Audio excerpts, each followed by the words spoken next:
कार्यक्रम में उपस्थित कर्नाटका के राज्यपाल श्री थावरचंद गहलोत जी, मुख्यमंत्री श्री बसवराज बोम्मई जी, केंद्रीय मंत्रिमंडल के मेरे सहयोगीगण,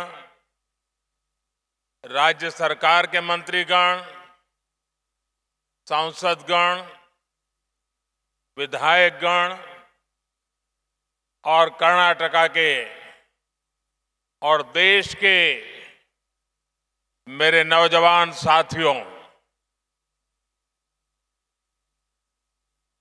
मुरु साविरा मठा, सिद्धारूढ़ा मठा,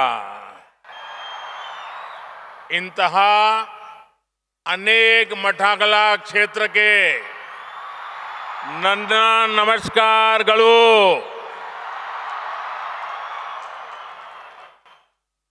ರಾಣಿ ಚೆನ್ನಮ್ಮನ ನಾಡು, ಸಂಗೊಳ್ಳಿ ರಾಯಣ್ಣನ ಬಿಡು, ಈ ಪುಣ್ಯ ಭೂಮಿಗೆ ನನ್ನ ನಮಸ್ಕಾರಗಳು।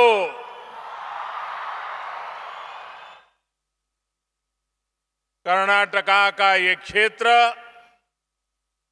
अपनी परंपरा, संस्कृति और ज्ञान के लिए प्रसिद्ध है। यहां की अनेक विभूतियों को ज्ञानपीठ पुरस्कार से सम्मानित किया गया है। इस क्षेत्र ने देश को एक से बढ़कर एक महान संगीतकार दिए हैं। पंडित कुमार गंधर्व, पंडित बसवराज राजगुरु, पंडित मल्लिकार्जुन मानसोर, भारत रत्न पंडित भीमसेन जोशी और पंडिता गंगूबाई हंगल जी को मैं आज हुबली की धरती पर आकर नमन करते हुए अपनी श्रद्धांजलि देता हूं। साथियों, साल 2023 में राष्ट्रीय युवा दिवस का ये दिन बहुत विशेष है। एक और ये ऊर्जा महोत्सव और दूसरी ओर आजादी का अमृत महोत्सव। उठो, जागो और लक्ष्य से पहले मत रुको। एली एद्ददेली गुरु मटवा तनका निल्लदी। विवेकानंद जी का यह उद्घोष भारत के युवाओं का जीवन मंत्र है। आज अमृतकाल में हमें अपने कर्तव्यों पर जोर देते हुए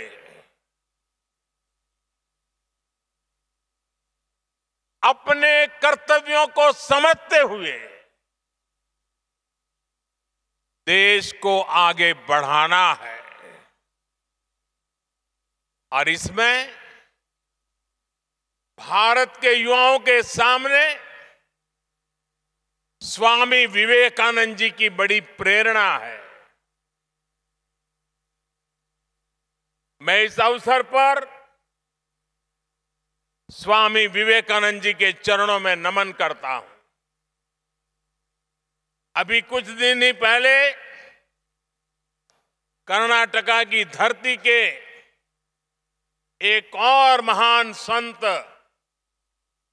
श्री सिद्धेश्वर स्वामी जी का देहावसान हुआ है। मैं सिद्धेश्वर स्वामी जी को भी आदरपूर्वक श्रद्धांजलि अर्पित करता हूं। साथियों, स्वामी विवेकानंद जी का कर्नाटका से अद्भुत रिश्ता था। उन्होंने अपने जीवन काल में कर्नाटका और इस क्षेत्र की कई यात्राएं की थी। बंगलुरु जाते समय वो हुबली, धारवाड़ भी आए थे। इन यात्राओं ने उनके जीवन को एक नई दिशा दी थी।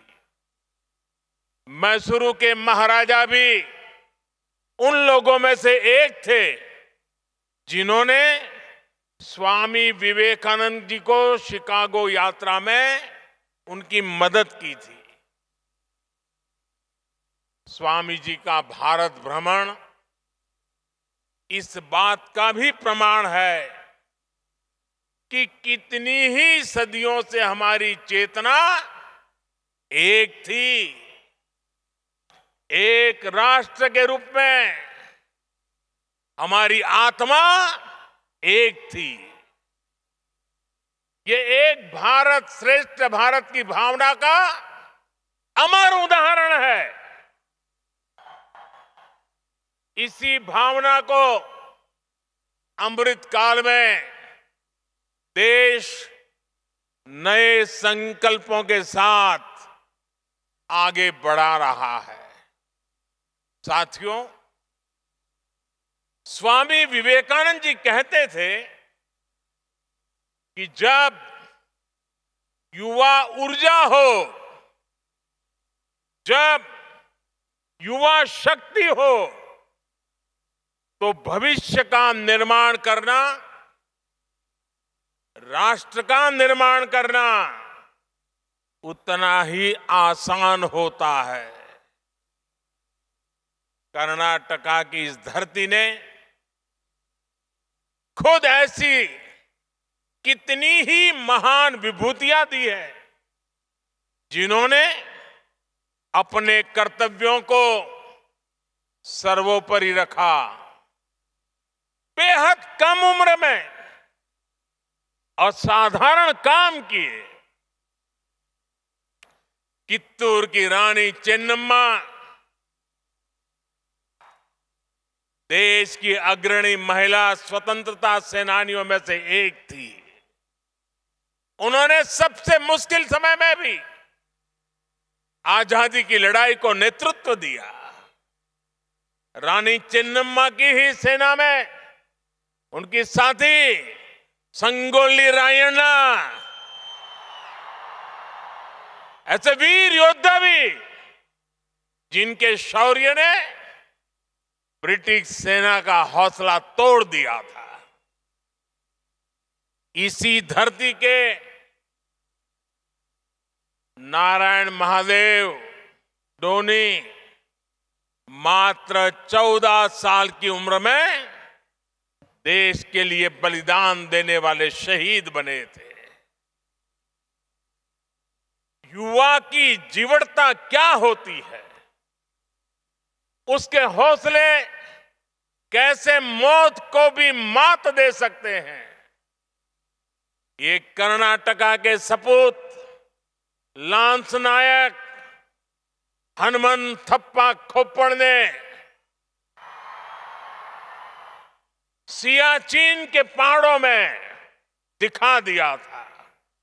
-55 डिग्री तापमान में भी वो 6 दिन तक मौत से मुकाबला करते रहे थे और वहां से जिंदा निकल करके आए थे। ये सामर्थ्य केवल शौर्य तक ही सीमित नहीं है। आप देखिए, श्री विश्वेश्वरैया जी ने इंजीनियरिंग में अपना लोहा मनवाकर ये साबित किया कि युवा प्रतिभा किसी एक दायरे में बंधी नहीं होती है। इसी तरह देश के अलग अलग हिस्सों में हमारे युवाओं की प्रतिभा और क्षमता एक से एक कल्पनातीत, अविश्वसनीय उदाहरणों का अंबार लगा हुआ है। आज भी मैथ से लेकर के साइंस तक जब दुनिया के मंचों पर प्रतियोगिताएं होती हैं, तो भारतीय युवाओं की काबिलियत विश्व को विस्मित कर देती है। साथियों, अलग अलग कालखंड में किसी भी राष्ट्र की प्राथमिकताएं बदलती है, उसके लक्ष्य बदलते हैं। आज 21वीं सदी के जिस पड़ाव पर हम भारतीय पहुंचे हैं, हमारा भारत पहुंचा है, वो उपयुक्त समय सदियों के बाद आया है। और इसकी सबसे बड़ी वजह है भारत का ये युवा सामर्थ्य, ये युवा शक्ति। आज भारत एक युवा देश है। दुनिया की बड़ी युवा आबादी हमारे देश में है, हिंदुस्तान में है। युवा शक्ति is the driving force of India's journey. The next 25 years are important for building the nation. Yuva Shakti's dreams decide India's direction. Yuva Shakti's aspirations decide India's destination. Yuva Shakti's passion decides India's path. To harness the Yuva Shakti, we need to be young with our thoughts, with our efforts. To be young is to be dynamic in our efforts. To be young is to be panoramic in our perspective. To be young is to be pragmatic. Friends, if the world looks to us for solutions, it is because of the dedication of our Amrit generation. आज जब दुनिया भारत की तरफ इतनी उम्मीदों की नजर से देख रही है, तो इसके पीछे आप सभी मेरे युवा साथी हैं। आज हम दुनिया में 5वें नंबर की अर्थव्यवस्था है और हमारा लक्ष्य है कि हम इसे टॉप 3 में लेकर के जाएं। देश की ये इकोनॉमिक ग्रोथ हमारे युवाओं के लिए अपार अवसर लेकर आएगी। आज हम कृषि के क्षेत्र में दुनिया की अग्रणी ताकत है। कृषि के क्षेत्र में टेक्नोलॉजी और इनोवेशन से एक नया रिवॉल्यूशन आने वाला है। इसमें युवाओं के लिए नए अवसर पैदा होंगे, नई ऊंचाइयों पर जाने के नए रास्ते खुलेंगे। स्पोर्ट्स के क्षेत्र में भी आज भारत दुनिया की एक बड़ी पावर बनने की तरफ अग्रसर हो रहा है। ये भारत के युवाओं के सामर्थ्य के कारण ही संभव हो पा रहा है। आज गांव हो, शहर हो या कस्बा, हर जगह उफान पर है युवाओं का जज्बा। आज आप इन बदलावों के साक्षी बन रहे हैं। कल आप इसकी ताकत से फ्यूचर लीडर बनेंगे। Friends, this is a special time in history.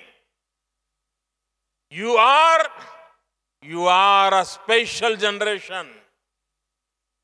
You have a special mission. This is the mission of making an impact for India on the global scene. For every mission, a foundation is needed. Whether it is economy or education, sports or startups, skill development or digitalization, in every domain, a strong foundation has been laid in the last 8-9 years. The runway is ready. The runway is ready for your takeoff. Today, there is a great optimism in the world towards India and its youth. This optimism is about you. This optimism is because of you. And this optimism is for you. Today, there are global voices saying this century is India's century. It is your century. The century of India's youth. There are global surveys saying majority of the big investors want to invest in India. These investors want to invest in you, India's youth. Indian startups are getting record investments. Many global companies are setting up manufacturing plants to make in India. From toys to tourism, defense to digital, India is making headlines across the world. So, this is a historic time when optimism and opportunity are coming together. साथियों, हमारे देश में हमेशा से नारी शक्ति को और नारी शक्ति ने राष्ट्र शक्ति को जागृत रखने, राष्ट्र शक्ति को बढ़ाने का काम किया है। अब आजादी के इस अमृत काल में महिलाएं, हमारी बेटियां और नए नए पराक्रम करके दिखा रही है। भारत की महिलाएं आज फाइटर जेट्स उड़ा रही है, सेना में कॉम्बेटिव रोल्स में शामिल हो रही है। साइंस, टेक्नोलॉजी, स्पेस, स्पोर्ट्स, ऐसे हर क्षेत्र में हमारी बेटियां बुलंदियां छू रही है। ये उद्घोष है कि भारत अब पूरी शक्ति से अपने लक्ष्यांकों की ओर बढ़ रहा है। साथियों, हमें 21वीं सदी को भारत की सदी बनाना है और इसलिए ये जरूरी है कि हम वर्तमान से 10 कदम आगे की सोचें। हमारी सोच फ्यूचरिस्टिक हो, हमारी अप्रोच फ्यूचरिस्टिक हो। ये जरूरी है कि युवा आकांक्षाओं की पूर्ति के लिए आप पॉजिटिव डिसरप्शन करें, विश्व के आधुनिक देशों से भी आगे चले। अगर हम याद करें, आज से 10-20 वर्ष पूर्व ऐसी कितनी ही चीजें अस्तित्व में भी नहीं थी जो आज हमारे जीवन का अभिन्न हिस्सा है। इसी तरह आने वाले कुछ वर्षों में संभवतः ये दशक खत्म होने से पहले पहले हमारी दुनिया एकदम बदलने वाली है। Artificial intelligence, machine learning, internet of things और AR, VR जैसी इमर्जिंग टेक्नोलॉजी एक नए स्वरूप में इवॉल्व हो चुकी होंगी। डेटा साइंस और साइबर सिक्योरिटी जैसे शब्द कहीं ज्यादा गहराई से हमारे जीवन के हर आयाम से जुड़ चुके होंगे। हमारी शिक्षा से लेकर देश की सुरक्षा तक, हेल्थ केयर से लेकर कम्युनिकेशन तक, सब कुछ एडवांस टेक्नोलॉजी के जरिए एक नए अवतार में दिखने वाला है। आज जिन कामों का अस्तित्व भी नहीं है, आने वाले समय में वो युवाओं के लिए मेन स्ट्रीम प्रोफेशन होने की संभावनाएं हैं। इसलिए ये जरूरी है कि हमारे युवा फ्यूचर स्किल्स के लिए खुद को तैयार करें। दुनिया में जो कुछ नया हो रहा है, हमें उससे खुद को जोड़ना होगा।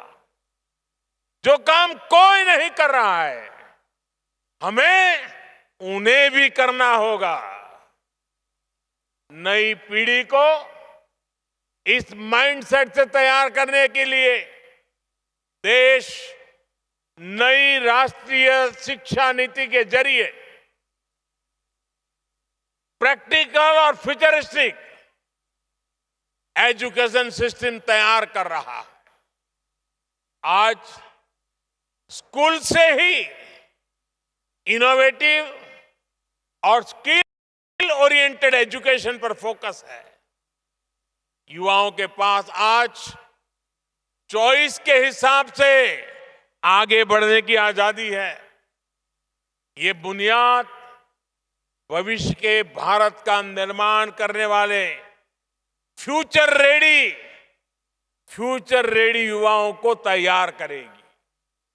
साथियों, आज इस तेजी से बदलते विश्व में स्वामी विवेकानंद जी दो संदेश हर युवा के जीवन का हिस्सा होने चाहिए।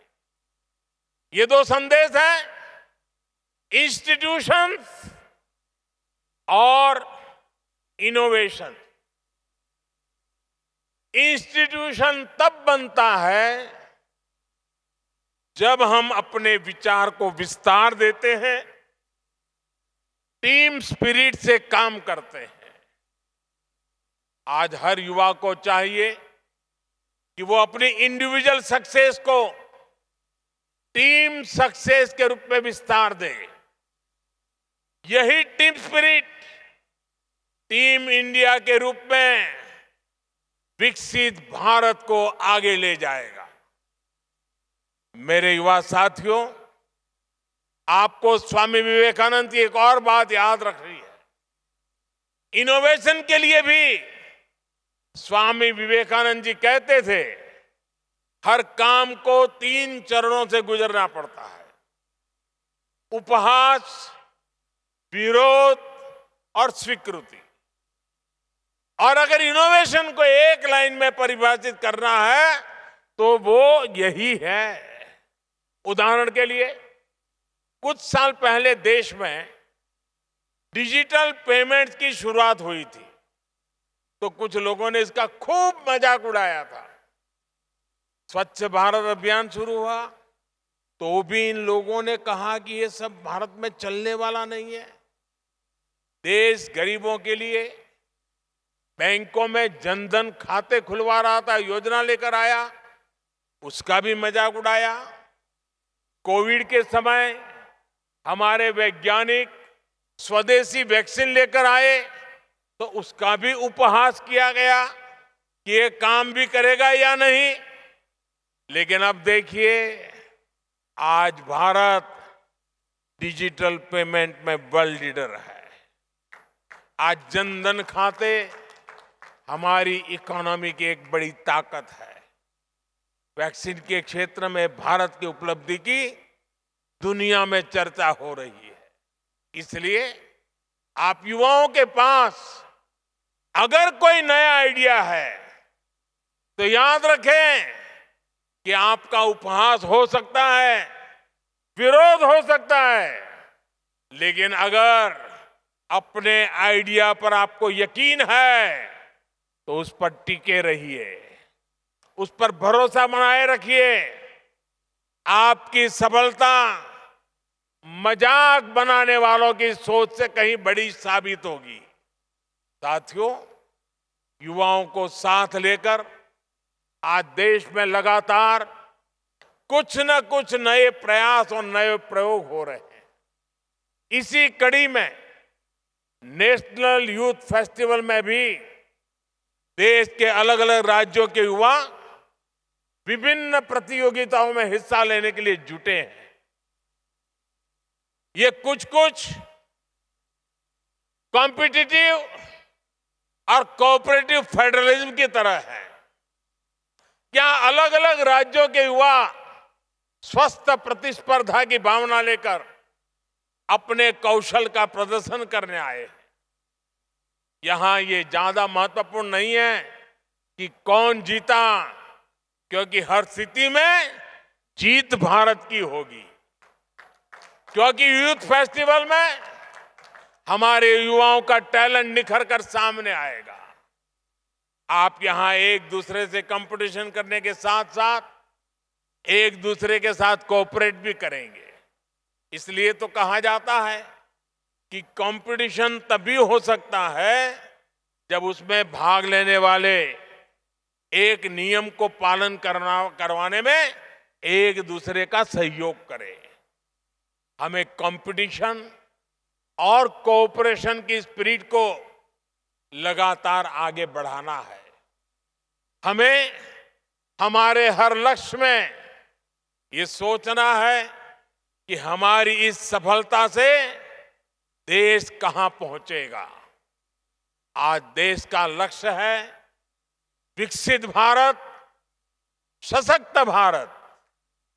हमें विकसित भारत के सपने को पूरा किए बिना न रुकना है, न विराम करना है। मुझे विश्वास है हर युवा इस सपने को अपना सपना बनाएगा, अपने कंधों पर देश की ये जिम्मेदारी लेगा।